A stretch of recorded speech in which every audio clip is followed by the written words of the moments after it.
Hindi club में फिर से आपका एक बार स्वागत है। ये वीडियो विशेष रूप से सीटेट से संबंधित है। आज इस वीडियो में हम लोग एनसीईआरटी बुक क्लास 6 साइंस यानी विज्ञान का लेसन नंबर 14 जल को पढ़ेंगे। इस वीडियो से पहले लेसन नंबर 13 तक का वीडियोस बन चुका है। अगर आपने नहीं देखा होगा तो प्लीज डिस्क्रिप्शन बॉक्स में चले जाइएगा, वहां पे लिंक मिलेगा, क्लिक करके पूरे वीडियोस को जरूर देखिएगा अगर सीटेट पेपर 2 गणित एवं विज्ञान में क्वालिफाई होना चाहते हैं तो। चलिए इस वीडियो को शुरुआत करते हैं। पाठ का नाम है जल। जल तो जानते ही हैं, जल ही जीवन है, पानी यानी, इसी के बारे में पढ़ेंगे। सबसे पहले हम प्रयोग जानेंगे, जल का क्या प्रयोग है।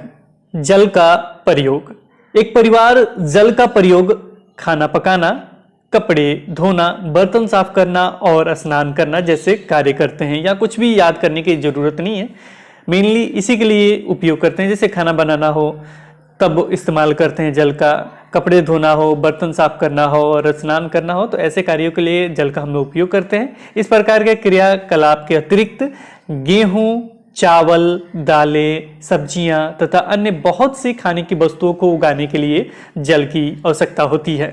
कुछ रेशें जिनका उपयोग हम कपड़ा बनाने में करते हैं पौधों से प्राप्त होते हैं। इसके लिए तथा उद्योगों के लिए जल की आवश्यकता होती है। यहाँ पे थोड़ा सा इंपॉर्टेंट है, जैसे में गेहूं, चावल, दाल, सब्जियां, ये सबों के लिए उगाने के लिए किसकी आवश्यकता होती है? जल की आवश्यकता होती है। इसके अतिरिक्त इसमें लिखा गया एक पॉइंट, कुछ रेशे जिनका उपयोग हम कपड़ा बनाने में करते हैं, कुछ रेशे हैं जो इनका उपयोग हम कपड़ा बनाने में करते हैं, तो उनके लिए भी वो किससे प्राप्त होते हैं? पौधे से प्राप्त होते हैं। उनके लिए भी किसका जरूरत पड़ेगा? हमें जल का जरूरत पड़ेगा।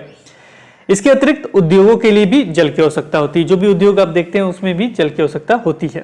किसी पुस्तक के पृष्ठ के उत्पादन के लिए लगभग 2 गिलास जल की आवश्यकता होती है। यह इंपॉर्टेंट लाइन है। कितने गिलास की जरूरत होती है पूछा जा सकता है सीटेट में, कि किसी पुस्तक के पृष्ठ के उत्पादन के लिए डैश डैश जल की आवश्यकता होती है। 2 गिलास, 2 लीटर, 2 जो भी लिखे, 2 लीटर या 2 मिलीलीटर, ये सारी चीज लिखेंगे, उसमें आपको टिक करना होगा 2 गिलास को। इसलिए जल का उपयोग केवल दैनिक कार्यों के लिए ही नहीं वरन बहुत सी वस्तुओं के उत्पादन के लिए भी होता है। यह भी पूछा जा सकता है कि जल का उपयोग डैश डैश के लिए होता है या जल का उपयोग किया जाता है। ऑप्शन ए में दे देगा दैनिक कार्यों के लिए, ऑप्शन बी में दे देगा वस्तुओं के उत्पादन के लिए, ऑप्शन सी में दे देगा ए बी दोनों के लिए, ऑप्शन डी में दे देगा इनमें से कोई नहीं। तो टिक किसको करना है? ऑप्शन सी को, जिसमें लिखा रहेगा दैनिक कार्यों के लिए और वस्तुओं के उत्पादन के लिए। यही मेन लाइन था जिसको समझाने के लिए हमने इस पॉइंट को जोड़ा था। जल की प्राप्ति, जल की प्राप्ति हमें कैसे होती है? हम नदियों, झरनों, तालाबों, कुओं अथवा हैंडपंप से जल प्राप्त करते हैं। नॉर्मली रूप से आपसे पूछा जाए तो आप कहेंगे नदी से प्राप्त होगा, झरना से प्राप्त होगा, तालाब चाहे कुआं चाहे हैंडपंप से प्राप्त होगा। कुछ लोग ऐसे भी हैं जो बोलेंगे टोटी से प्राप्त होता है, यानी टंकी वाला जो टोटी नहीं होता उससे भी प्राप्त होता है। वो भी लाइन हमने लिख दिया है। टंकी टोटियों के द्वारा जो जल हम प्राप्त करते हैं वह जल भी किसी झील, नदी या किसी कुएं से प्राप्त किया जाता है, जिसकी आपूर्ति फिर पाइपों के नेटवर्क द्वारा की जाती है। हम में से प्रत्येक का अपने घरों में जल प्राप्त करने का ढंग अलग अलग हो सकता है, लेकिन सबके जल के एक से ही स्रोत हैं, जैसे तालाब, झील, नदी तथा कुएं। आप अलग अलग तरह से प्राप्त करते हैं। कोई टोटी से प्राप्त करता होगा, कोई टोटी यानी नल से प्राप्त करता होगा, कोई हैंडपंप से प्राप्त करता होगा, यानी अलग अलग ढंग से प्राप्त करते होंगे, लेकिन सभी का स्रोत एक ही से हो सकते हैं, जैसे में तालाब, झील, नदी तथा कुएं। अब आगे बढ़ते हैं। अगला जो हेडिंग हमने बनाया है, पृथ्वी पर जल। ये पूछा जा सकता है पृथ्वी पर जल का कितना भाग है? पृथ्वी पर उपयोग करने योग्य जल की मात्रा सीमित है। यह भी इंपॉर्टेंट लाइन है। पृथ्वी पर उपयोग करने की जल की मात्रा डैश डैश है, तो वो सीमित है। पृथ्वी का 2/3 भाग जल से घिरा हुआ है। 2/3 भाग जल से घिरा हुआ मतलब क्या हुआ? 2/3 का मतलब यानी 3 भाग में से 2 भाग जल से घिरा हुआ है। इस जल का अधिकांश भाग समुद्रों और महासागरों में है, और इसका अधिकांश भाग देखा जाए तो कहां है? समुद्र और महासागर में। समुद्रों और महासागरों के जल में बहुत से लवण घुले होते हैं, जिससे जल खरा होता है। समुद्र में अगर हम देखते हैं कि बहुत सारे जो लवण होते हैं वो किसमें उसमें क्या, बहुत सारे उसमें लवण होते हैं, जिसके कारण वो जल क्या होता है, खरा होता है, जिसका उपयोग हम लोग नहीं कर पाते हैं। इसलिए यह पीने के लिए अनुपयुक्त तथा अन्य घरेलू, कृषि तथा उद्योगों की आवश्यकता की पूर्ति के लिए उचित नहीं है। तो देखा जाए तो जल की मात्रा तो बहुत ज्यादा है, लेकिन पीने योग्य या कृषि के योग्य ये सारे जल की मात्रा बहुत ही सीमित है, बहुत ही कम है। इसके बाद अगला है जो इंपॉर्टेंट है, इसका हेडिंग भी हमने डाला है, एसटी कोलरिज। हर जगह जल ही जल, पीने के लिए कोई बूंद नहीं। ये पंक्ति जो है एसटी कोलरिज द्वारा 1978 में लिखी गई कविता राइम ऑफ द एंशिएंट मैरीनर की है। इनमें कवि ने महासागर में भटके किसी जहाज के नाविकों की गाथा का उल्लेख किया है। बहुत तरीके से ये पूछा जा सकता है, ये प्रश्न बहुत ही इंपॉर्टेंट है सीटेट के मद्देनजर अगर देखा जाए तो। ये आपका केबीएस वगैरह की भी तैयारी कर रहे हैं तो आपको पता होना चाहिए कि एनसीईआरटी बुक से ही क्वेश्चन उठाया जाता है, साइंस का जो सेक्शन का क्वेश्चन होते हैं वो, तो इसको पढ़ना बहुत जरूरी है। और इसमें मैं बता दूं कि ये पीआरटी में भी ये काम करेगा। तो ये क्वेश्चन बहुत तरीके से पूछा जाता है। जैसे मैं ये पंक्ति दे देगा किसके द्वारा लिखी गई है, तो आपको बताना पड़ेगा एसटी कोलरिज कब लिखी गई है, तो 1978 में लिखी गई है। और ये कविता किससे ली गई, ये पंक्ति जो है किस कविता से ली गई है, तो राइम ऑफ द एशिएंट मैरीनर से ली गई है। और इसमें कवि क्या कहना चाहता है, ये जो कविता है, कवि इसमें क्या दर्शाना चाहता है, तो कवि ने महासागर में भटके किसी जहाज के नाविकों की करुणा गाथा का उल्लेख किया है इस कविता। तो ये इंपॉर्टेंट लाइन है, अगर नोट करना चाहें तो नोट कर सकते हैं। अब हम बात कर लेते हैं जल वाष्प की। जल वाष्प, जल का वाष्प होना। आप जल वाष्प जानते हैं कैसे होता है? पानी को गर्म कीजिए तो वो वाष्प बनता है, देखा होगा आपने, उसी के बारे में है ये। वायु में वाष्पन और वाष्पोत्सर्जन से जल वाष्प मिलती रहती है। वायु में वाष्पन होगा तब, नहीं तो वाष्पोत्सर्जन से क्या मिलती है हमें, जल वाष्प मिलती है। जल को गैसीय अवस्था में परिवर्तन करने के लिए उसे गर्म करना अनिवार्य है। यानी जल को जब गैसीय अवस्था में हमको चाहिए, जल वैसे किस अवस्था में होता है, तरल अवस्था में। जल को तीनों अवस्था में हम यहां आपको बता देते हैं। बर्फ रहेगा तो ठोस हो जाएगा। अगर जल द्रव कब होगा, तो अभी जो पानी आप लोग पीते हैं ना, तो वो द्रव अवस्था में होता है। अब गैस अवस्था में कब होगा, तो इसे जब गर्म करेंगे तो जब वाष्प में परिवर्तन हो जाएगा, उस अवस्था को हम लोग गैसीय अवस्था कहते हैं। गर्म करना अनिवार्य है। गर्म करने पे जल वाष्प में परिवर्तित हो जाता है। गर्म करने पे जो जल है जल वाष्प में परिवर्तित हो जाता है। जल वाष्प अपने साथ लवणों का वहन नहीं करती है। जल वाष्प जब बनता है तो वो अपने साथ लवण नहीं लेके जाता है। जो भी उसमें नमक वगैरह का मिश्रण होता है वो अपने साथ नहीं लेके जाता है। अर्थात जल में अगर नमक घुला हो तो जल वाष्पित हो जाएगा तथा नमक वहीं शेष रह जाएगा। यानी क्या होगा, अगर नमक उसमें मिला हुआ हो, कोई लवण उसमें मिला हुआ हो, तो सपोज कीजिए नमक उसमें मिला हुआ है, तो जल का वाष्पन हो जाएगा, नमक वहीं का वहीं रह जाएगा। इसी प्रकार वाष्पन के परिणाम स्वरूप महासागर के पास नमक के ढेर के रूप में एकत्र हो जाते हैं। इसी प्रकार महासागर के पास देखा होगा आपने, नमक का ढेर वहीं रह जाएगा और वाष्पन होकर जल ऊपर चला जाता है। वाष्पन के लिए आवश्यक यह उष्मा सूर्य के प्रकाश यानी धूप से प्राप्त होती है। वाष्पन के लिए उष्मा कहां से प्राप्त होती है, कैसे ये गर्म होता है, तो ये सूर्य से प्राप्त होती है, यानी धूप से प्राप्त होती है। खेतों, सड़कों, छतों तथा अन्य जमीनी क्षेत्रों से भी जल वाष्प में परिवर्तित होता रहता है। क्या केवल महासागर का नहीं, चारों तरफ से, जैसे खेतों में, सड़कों में, छतों में तथा अन्य जमीनी क्षेत्रों में भी जल वाष्प के रूप में परिवर्तित होता रहता है।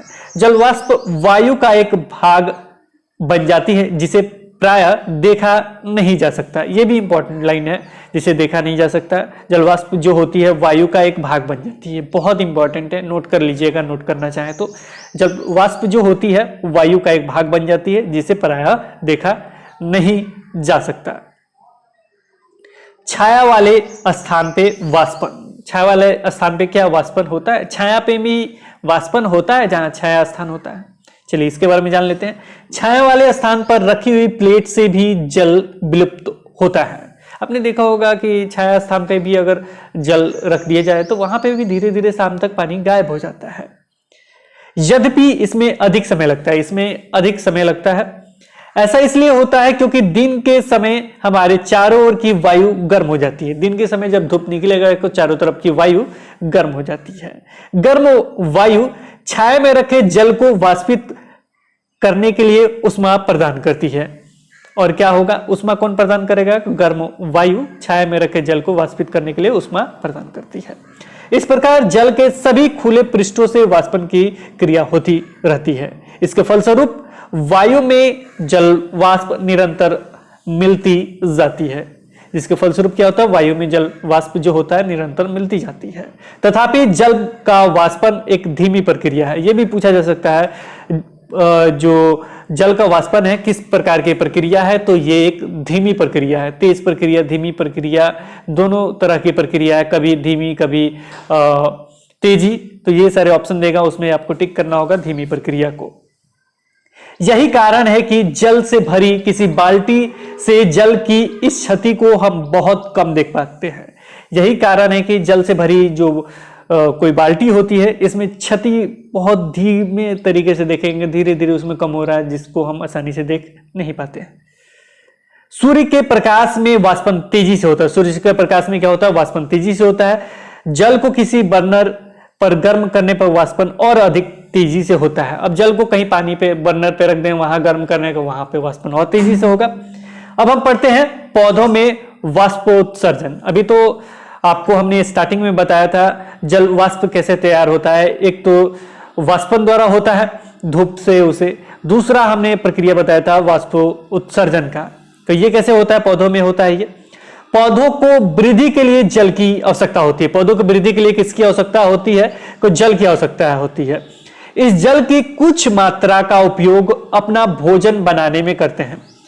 इस जल का कुछ मात्रा का उपयोग किसमें करते हैं, ये भोजन बनाने में करते हैं। और कुछ मात्रा को अपने विभिन्न भागों में सुरक्षित रखते हैं। और कुछ मात्रा को ये क्या करते हैं, अपने विभिन्न भागों में सुरक्षित रखते हैं।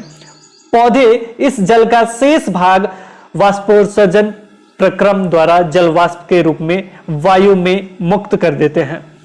अब शेष जो भाग बच जाता है वो वाष्पोत्सर्जन प्रक्रम द्वारा जल वाष्प के रूप में वायु में मुक्त कर देते हैं। अब यहां पूछा कैसे जा सकता है सीटेट में प्रश्न, क्योंकि आप लोग पढ़ रहे हैं, समझ रहे हैं, तो सीटेट के संदर्भ में या केबीएस के संदर्भ में किस तरह पूछा जा सकता है प्रश्न।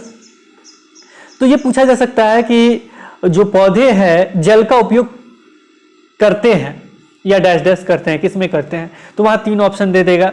पौधे वृद्धि के लिए ऑप्शन 1, भोजन बनाने के लिए ऑप्शन 2, ऑप्शन 3 कुछ मात्रा अपने पास सीमित रखते हैं तथा कुछ मात्रा वाष्पोत्सर्जन द्वारा जल वाष्प के रूप में वायु में मुक्त कर देते हैं।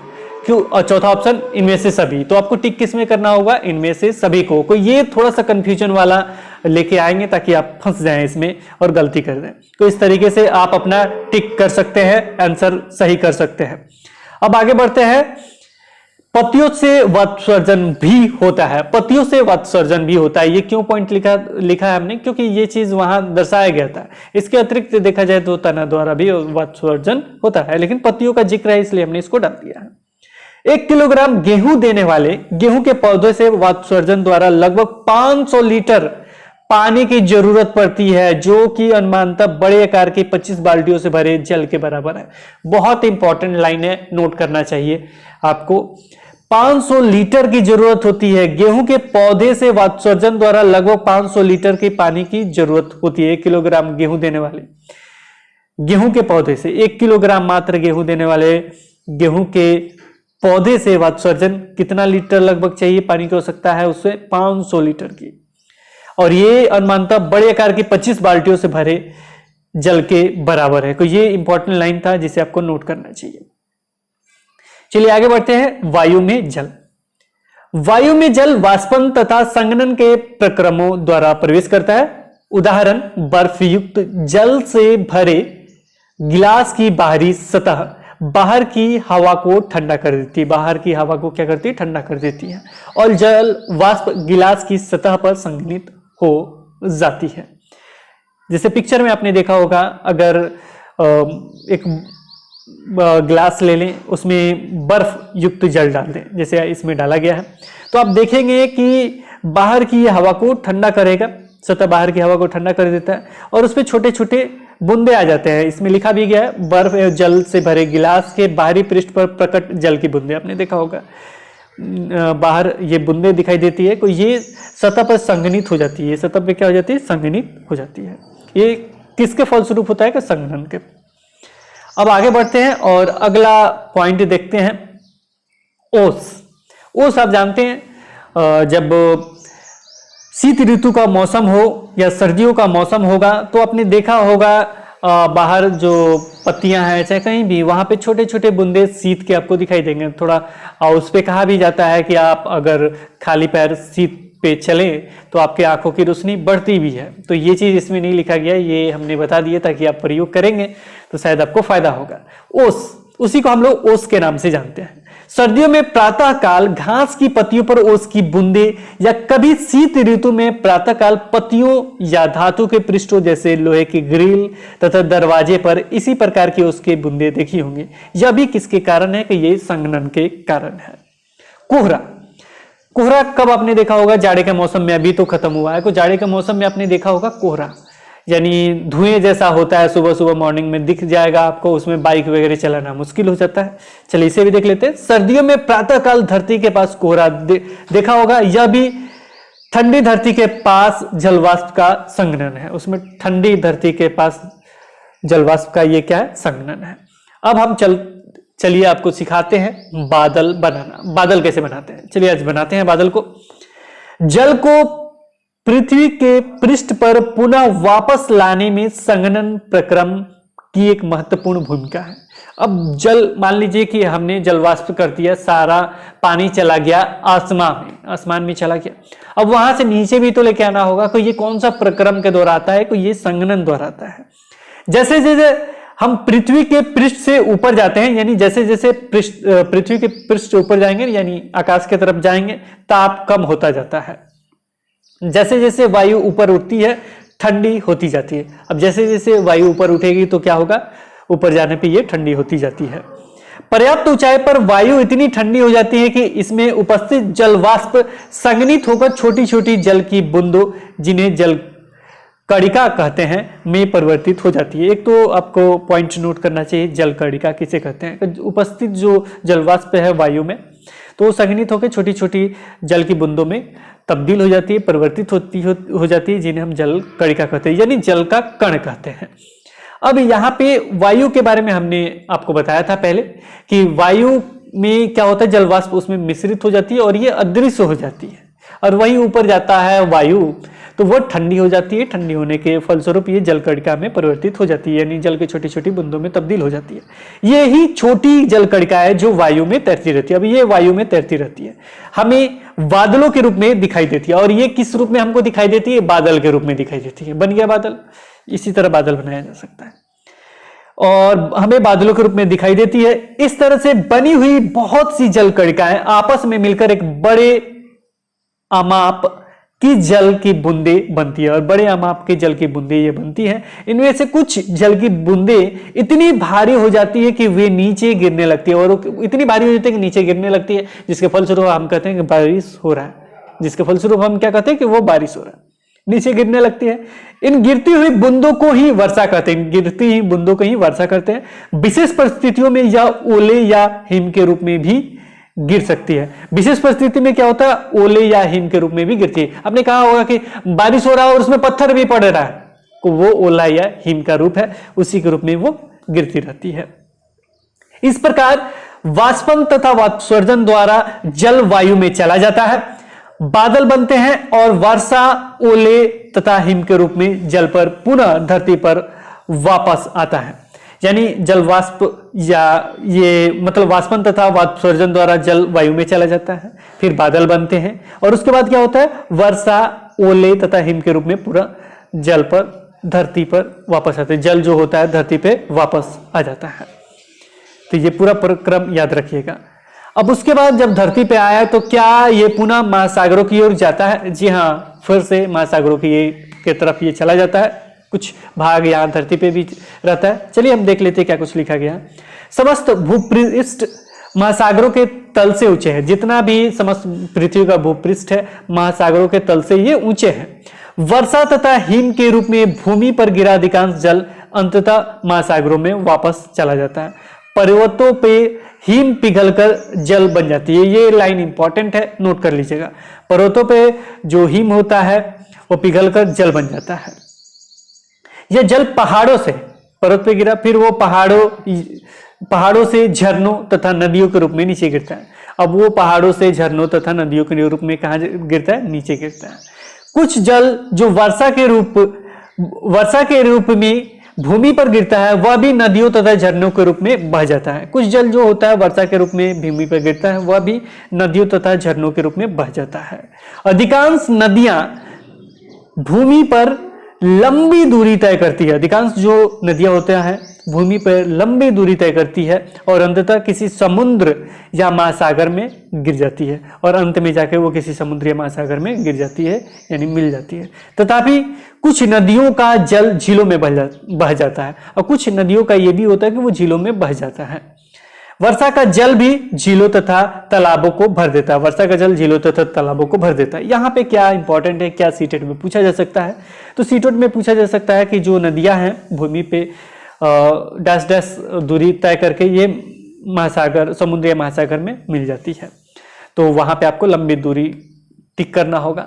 ये भी पूछा जा सकता है लंबी दूरी तय करके किस में वो मिल जाती है। ऑप्शन ए रहेगा समुद्र में, ऑप्शन बी रहेगा महासागर में, ऑप्शन सी रहेगा कि जल झीलों में, जो झीलों में, ऑप्शन डी रहेगा इनमें से सभी को। किसको टिक करेंगे? इनमें से सभी को, क्योंकि वो कुछ जो जल है उसका झीलों में बह जाता है, समुद्र में बह जाता है या महासागर में बह जाता है।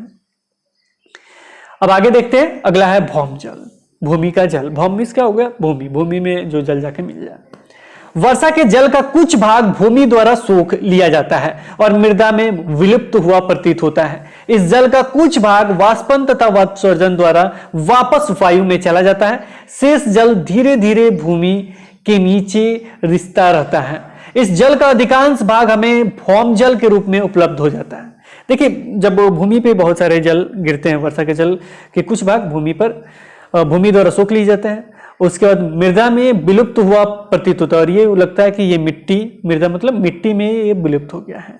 इस जल का कुछ भाग वाष्पन तथा वाष्पोत्सर्जन द्वारा वापस वायु में चल जाता है। यानी कुछ भाग क्या होता है, वाष्पन होगा या वाष्पोत्सर्जन जो पौधे द्वारा होता है वो फिर से किस में चला जाएगा? वायु में चला जाएगा, फिर वर्षा से फिर नीचे चला जाएगा।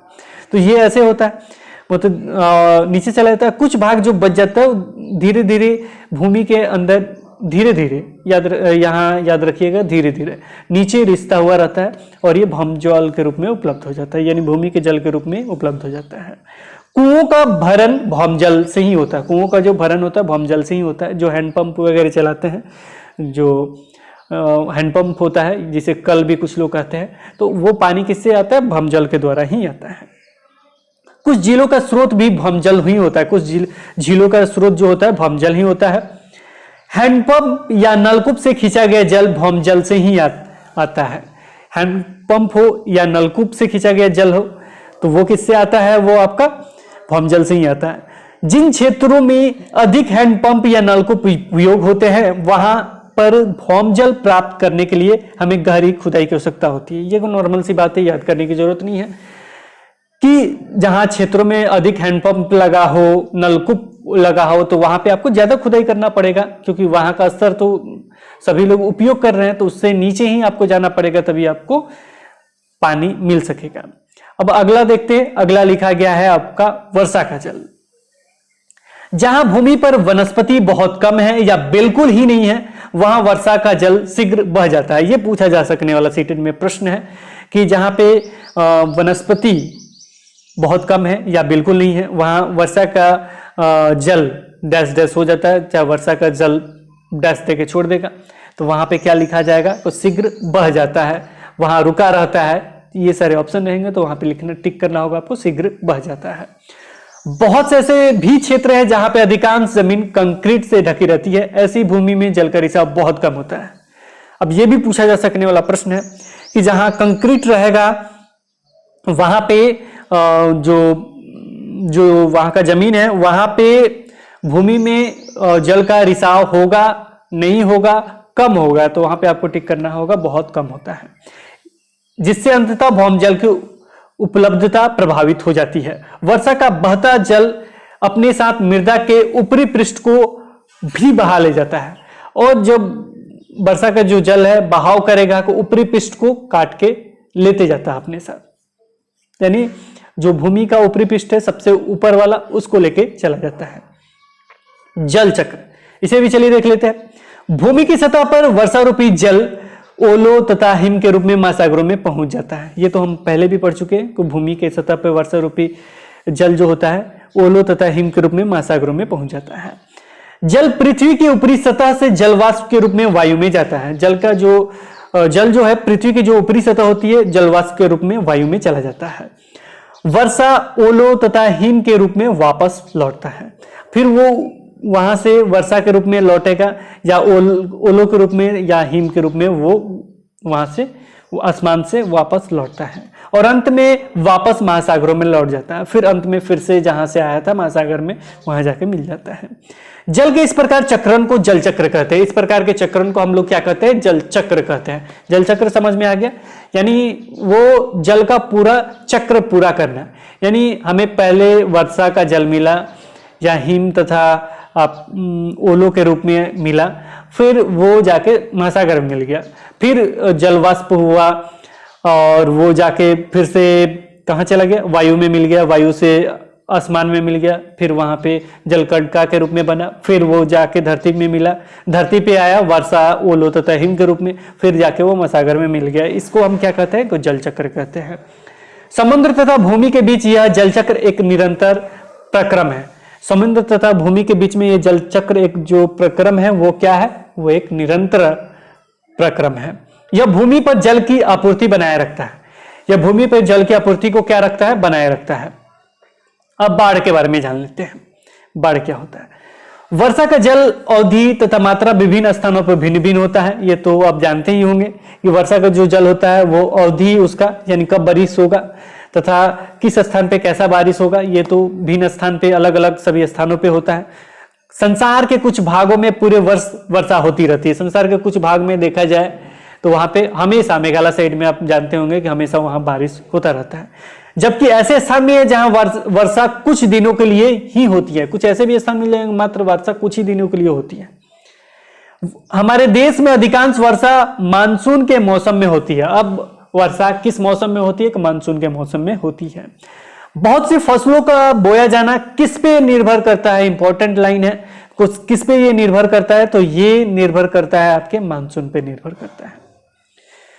इसके बाद अगला है, भारी वर्षा से नदियों, झीलों तथा तालाबों का जल स्तर बढ़ता है। भारी वर्षा जब होगा का नदियों, झीलों और तालाबों का स्तर क्या होगा? उसका स्तर बढ़ता है, और इसके कारण बाढ़ आ सकता है। इसके कारण क्या हो सकता है? बाढ़ आ सकता है। बाद में फसलें, पालतू जानवर और संपदा तथा मानव जीवन को अपार क्षति होती है। अगर बाढ़ आ जाएगा तो जो पालतू जानवर हैं, फसलें हैं, संपदा जो है, मानव जीवन है, इस सबको अपार क्षति होती है। बाढ़ का जल उतरता है तो ये जलजीव थल भाग में फंसकर मर जाते हैं। अब बाढ़ का जो जल नीचे उतरता है तो ये जलजीव जो होते हैं, जो जल में रहने वाले जीव हैं, वो थल में फंस जाएंगे और फिर वो मर जाते हैं। भूमि पर रहने वाले जीवों को भी प्रभावित करते हैं। जो भूमि पर रहते हैं उनको भी प्रभावित होती है। बाढ़ के बारे में आप जानते होंगे, बाढ़ आएगा तो जितने भी जीव हैं वो मतलब पानी बहता है तो उसमें डूब के मर जाते हैं। जो जल जीव हैं तो फिर जब पानी स्तर गिरेगा तो उसमें वो लोग फंस के थल में फंस जाते हैं। उन्हें तो पानी चाहिए तो थल में फंस के वो लोग मर जाते हैं। सूखा कैसे पड़ता है? तो वाष्पन एवं वात्सर्जन द्वारा मृदा से लगातार जल की क्षति होती रहती है। हमेशा जानते हैं कि वाष्पन द्वारा, वात्सर्जन द्वारा मृदा से जल की हमेशा क्षति होती रहती है, क्योंकि वो बादल के रूप में ऊपर चला जाता है। वाष्पन के द्वारा ये वायु में जाता है, वायु से ऊपर बादल में चला जाता है, क्योंकि वह वर्षा द्वारा वापस नहीं लाया जा रहा है। अब वर्षा के द्वारा कहीं कहीं देखा जाएगा कि वर्षा के द्वारा ये वापस नहीं आता है, तो इसके कारण क्या हो सकता है? कुछ स्थानों पे वर्षा नहीं होगा तो इसके कारण क्या होगा? सूखे पड़ जाता है, यानी मृदा सूख जाती है। उस क्षेत्र के तालाबों और कुओं में जल का स्तर गिर जाता है, उनमें से कुछ सूख भी जाते हैं, उनमें से कुछ ऐसा भी होता है कि वो सूख भी जाते हैं। भौम जल की भी कमी हो जाती है, इससे सूखा पड़ सकता है। इससे क्या होता है? सूखा पड़ सकता है। सूखे की स्थिति में खाद्यान्न और चारा प्राप्त करना दुर्लभ हो जाता है। यानी सूखा होगा ही नहीं तो खाद्यान्न कैसे होगा? सूखा हो जाएगा तो खाद्यान्न कैसे होगा या चारा कैसे प्राप्त किया जाएगा? सूखा पड़ने पे सारे चीज सूख जाते हैं, कोई भी चीज आपको उपस्थित नहीं रहता है। वर्षा का जल, अब हम बात कर लेते हैं वर्षा का जल का संग्रहण कैसे कर सकते हैं। वर्षा के जल को एकत्र करना, उसका भंडारण करके बाद में प्रयोग करना जल की उपलब्धता में वृद्धि करने का उपाय है। इस उपाय द्वारा वर्षा का जल एकत्र करने का वर्षा का जल का संग्रहण कहते हैं। यानी वर्षा का जल संग्रहित करने को हम लोग वर्षा जल संग्रहण कहते हैं। एक लाइन में सुन लीजिए इसे, वर्षा जल संग्रहण यानी वर्षा का जो जल होता है उसे संग्रहित करना, उसका भंडारण करना, एक जगह इकट्ठा करना, फिर उसका प्रयोग करना, तो उसे हम लोग क्या कहते हैं? जल का संग्रहण करना कहते हैं। वर्षा जल संग्रहण का मूल मंत्र है कि जहां जल गिरे वहीं एकत्र कीजिए। इसका मूल मंत्र क्या है? यह पूछा जा सकता है कि इसका मूल मंत्र है जल जहां गिरे वहीं एकत्र कीजिए। जल जहां गिरे वहीं एकत्र कीजिए। इसका और भी मूल मंत्र के रूप में आपको ऑप्शन दे देगा, लेकिन ये नोट कर लीजिएगा, बहुत इंपॉर्टेंट है। जल जहां गिरे वहीं एकत्र कीजिए, ये इसका मूल मंत्र है। दे देगा कि जल को इकट्ठा करें, जल जहां गिरे वहां एकत्र ना करके एक जगह एकत्र करें, ये सारे ऑप्शन दे देगा, लेकिन आपको टिक करना होगा जल जहां गिरे वहीं एकत्र कीजिए। अब सबसे लास्ट वाला पॉइंट पढ़ेंगे, वर्षा जल संग्रहण की दो तकनीक। वर्षा जल संग्रहण करने के लिए यानी इकट्ठा करने के लिए दो तकनीक है। कौन कौन से? पहला है इसमें छत के ऊपर वर्षा जल संग्रहण, यानी छत के ऊपर वर्षा जल का संग्रहण करना, इकट्ठा करना, वर्षा के जल को इकट्ठा करना। इस प्रणाली में भवनों की छत पर एकत्रित वर्षा के जल को भंडारण टैंक में पाइपों द्वारा पहुंचाया जाता है। इस जल में छत पर उपस्थित मिट्टी के कण हो सकते हैं। अब इस जल में क्या हो सकता है? छत पर उपस्थित मिट्टी के कण हो सकते हैं, जिन्हें उपयोग करने से पहले निस्यंदित करना आवश्यक होता है। इनका उपयोग करने से पहले क्या कर सकते हैं? निस्यंदित करना आवश्यक होता है, यानी बहुत आवश्यकता होती है। इसका उपयोग करने से पहले उसे निस्यंदित कर लेना होता है। अब यहाँ पे निस्यंदन क्या होता है? इसके साथ ही दो शब्द और आ रहे हैं, लेसन 5 में आपने पढ़ा होगा, जैसे में आपने सुना होगा अवसादन, निस्तारण, निस्यंदन। ये क्या होता है? अवसादन मीन्स होता है, मान लीजिए एक ग्लास है, ग्लास में बालू और जल मिलाते हैं, थोड़ी देर रख दीजिए उसको, बालू और जल को, नीचे में बालू बैठ जाता है, तो उसे हम क्या कहते हैं? अवसादन कहते हैं। और जब किसी जल का अवसादन हो जाने के बाद उसे बिना हिलाए और धीरे धीरे पानी नीचे गिराते हैं और बालू उसी में रह जाएगा और पानी धीरे धीरे गिरा के अलग कर लेते हैं, इसको क्या कहते हैं? इसे निस्तारण कहते हैं। अब निस्यंदन क्या है? दोनों में, तीनों में बहुत डिफरेंस है। याद रखिए, अवसादन हो गया नीचे तली में बैठ जाता है, जो बालू है या भारी जो ठोस कण है वो नीचे बैठ जाता है, पानी ऊपर आ जाता है थोड़ी देर छोड़ने के बाद। इस प्रक्रिया को हम लोग क्या कहते हैं? अवसादन कहते हैं। निस्तारण हो गया जब उस पानी को बिना हिलाए गिरा देते हैं और बालू उसी में रह जाता है, इसे निस्तारण कहते हैं। अब निस्यंदन क्या होता है? निस्यंदन के लिए एग्जाम्पल लेते हैं हम लोग। जैसे में आपको अगर हम कहें चाय बनाने के लिए, तो चाय में चाय पत्ती वगैरह डाल देंगे, फिर बन जाएगा। फिर क्या करते हैं उसको, हमको चाय देने के लिए, तो उसे छानते हैं, फिल्टर करते हैं, यानी उसे हम निस्यंदन कहते हैं। निस्यंदन मीन्स होता है फिल्टर करना। वही यहाँ पे कहा जा रहा है निस्यंदित करना आवश्यक होता है, यानी फिल्टर करना आवश्यक होता है। इस जल को भंडारण टैंक में एकत्रित करने के स्थान पे सीधे पाइपों द्वारा जमीन में बने किसी गड्ढे तक ले जाया जा सकता है, जहां से ये मिट्टी में रिसाव द्वारा भौम जल की पुनः पूर्ति करेगा। को ये मिट्टी में ले जाने की बात कर रहा है, पुनः किसकी पूर्ति हो जाएगा? को भौम जल की पुनः पूर्ति कर देगा। दूसरा विकल्प क्या है? एक दूसरा विकल्प है कि सड़क के किनारे बनी नालियों द्वारा एकत्रित वर्षा का जल भूमि में सीधे पहुंचने दिया जाए। और दूसरा विकल्प यह है कि सड़क के किनारे बनी जो भी नालियां हैं उसमें एकत्रित वर्षा का जल भूमि में सीधे पहुंचने दिया जाए, जिससे भौम स्तर बना रहेगा। अब आपके सामने कुछ क्वेश्चन है जिसका आंसर हम कहेंगे कि आप जरूर दें, ताकि आपको पता चले कि आपने जितना पढ़ा उसका कुछ प्रश्नों का उत्तर अगर इस तरह से क्वेश्चन आ जाए इस तरह से, उसका उत्तर आप दे पाए। जैसे मैं क्वेश्चन 1 दे देगा, जल को वाष्पन में परिवर्तित करने के प्रक्रम को डैश डैश कहते हैं। आपका वाष्पन कह देगा इसके अतिरिक्त आपका संघनन कह देगा, और भी ऑप्शन होंगे, दोनों ऑप्शन दे देगा, इनमें से कोई नहीं दे देगा, तो आपको टिक करना है कि उसका क्या होगा। सारे क्वेश्चन आप देख लीजिए, हम चाहेंगे कि इसका उत्तर आप दें। चलिए कुछ आगे भी है क्वेश्चन, इसे पॉज करके आप देख लीजिएगा। नेक्स्ट डे हम लोग पढ़ेंगे हमारे चारों ओर की वायु, और इसके साथ ही हम आपसे जरूर कहेंगे, फिर से रिक्वेस्ट है, अगर जो स्टूडेंट सीटेट की तैयारी कर रहे हैं या जो क्लास 6 के स्टूडेंट हैं, उनके पास इस वीडियो को जरूर शेयर करें ताकि वो इससे फायदा उठा सके। Okay, thanks for watching this video. अगर ये वीडियो पसंद आया तो लाइक बटन जरूर दबाएं, साथ में दोस्तों के बीच जरूर शेयर करें। Okay, bye bye.